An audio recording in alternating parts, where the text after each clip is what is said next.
В глубинах Алабамы в начале 90-х годов прошлого века процветал маленький городок Уэйкфилд. Он был одним из тех уютных местечек, где время кажется замедленным, а каждый день наполнен чудесными моментами.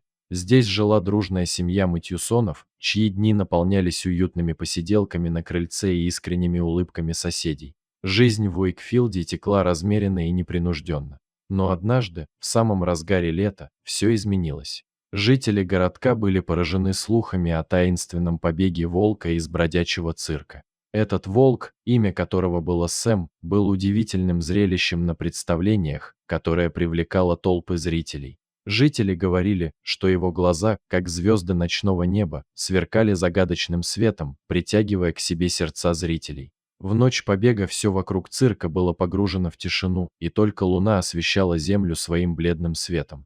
Внутри цирка тоже было тихо, и волк почувствовал, что это его шанс сбросить оковы заточения. Он метался в своей клетке, внимательно прислушивался к каждому шороху и выжидал. И вот, говорили потом жители Уэйкфилда, живущие рядом с приехавшим цирком, в один момент волк, будто услышав неведомый зов, начал выть, и его вой разрывал душу.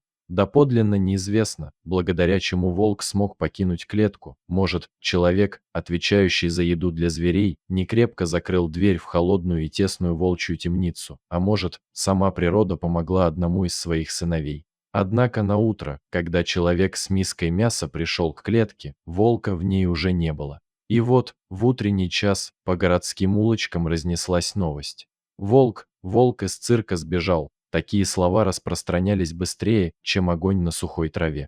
Жители, отряхиваясь от своих снов, поднимались с постелей, ощущая удивление и тревогу одновременно.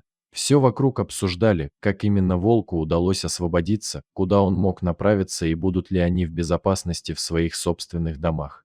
К счастью, среди тех, кто услышал об этой новости, была семья Матьюсонов.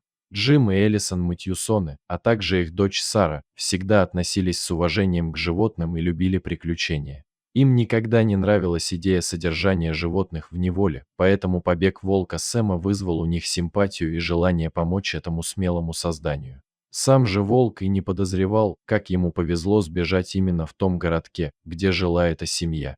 Чуть позже, вечером, Матьюсоны собирались завершить обыденные дела и отправиться на отдых, однако за окном они услышали странные шорохи. Элисон всегда была внимательна к таким звукам и немедленно поинтересовалась у Джима, что за необычный шорох раздавался за окном.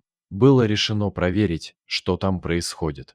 Когда они открыли дверь, они увидели волка, стоявшего перед ними. Его глаза молили о помощи, и беглый взгляд выражал смесь усталости и тревоги. Серая шерсть была покрыта пятнами грязи, дыхание было тяжелым от беспокойства. Семья была потрясена и в то же время взволнована этой неожиданной встречей. Они сразу же поняли, что волку нужна помощь, и мгновенно приняли решение приютить его и, несмотря на все риски, уберечь от возможной опасности.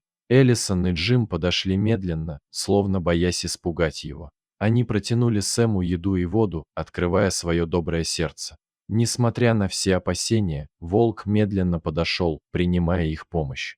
Матьюсоны оставили волка жить в своем сарае, где обустроили ему временное убежище, постелили солому для сна, обеспечили воду и пищу. Сначала Сэму было трудно довериться доброй семье, ведь он привык к жестокости людей из-за своего циркового прошлого. Тем не менее, постепенно он начал расслабляться в их присутствии. Его смущенные глаза осматривали новое окружение, и он начал понимать, что это место и люди, возможно, будут его спасением. Матьюсоны приносили ему еду и лекарства, постоянно ухаживали за ним, и, наконец, он начал принимать их заботу. Время шло, и волк постепенно начал проявлять свою благодарность. Однажды он даже позволил им легонько погладить его по голове и спине. Дни превратились в недели, а недели – в месяцы. Семья ухаживала за Сэмом, помогая ему восстановиться после долгих лет в неволе. После длительного пребывания в уютном и теплом сарае, волк Сэм медленно пришел в себя под заботливым присмотром семьи Матьюсонов. Он вновь стал проявлять признаки своих диких инстинктов, его глаза засверкали свободой и жаждой приключений. Сэм начал чаще озираться в сторону густого леса, словно напоминая себе о своем истинном диком доме. Семья Матьюсонов с присущими им любовью и проницательностью стала чувствовать, что настало время отпустить волка обратно в лес, в его родной дом. Так наступил день его возвращения. Семья проводила его вечером, под теплыми лучами уходящего солнца. Сэм шел с уверенностью и гордостью, благодарно оглядываясь, а Матьюсоны с улыбкой махали ему вслед. Сэм медленно исчезал в густой листве и мерцающих лучах заката, и его серая фигура словно стала неразличимой в окружающей природе.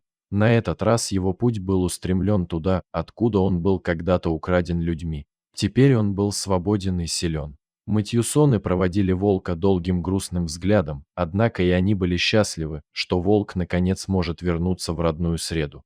Казалось бы, они попрощались навсегда, но следующей зимой случилось то, чего никто не ожидал. Под небом очередного холодного вечера волк Сэм неожиданно вновь появился возле дома семьи Матьюсонов. Его серый мех блестел на фоне белоснежного покрова, а глаза сверкали ярким огнем.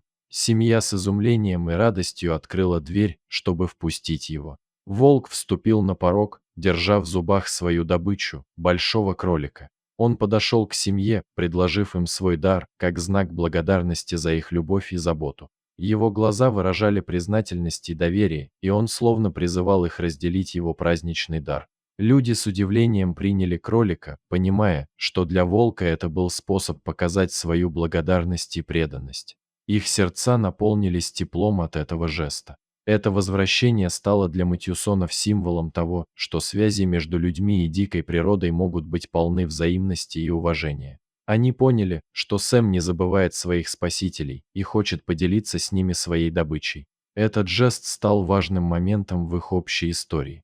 Это был живой пример того, как человек и дикая природа могут сосуществовать в гармонии и взаимном уважении. Зимние возвращения волка превратились в поистине волшебные моменты, которые они с теплом вспоминали всю свою жизнь. Дорогие зрители, если вам понравилась эта история, обязательно поставьте палец вверх и поделитесь этим рассказом со своими друзьями. Если вы впервые на этом канале и еще не подписаны на него, рекомендую подписаться прямо сейчас, чтобы не пропустить очередную захватывающую историю.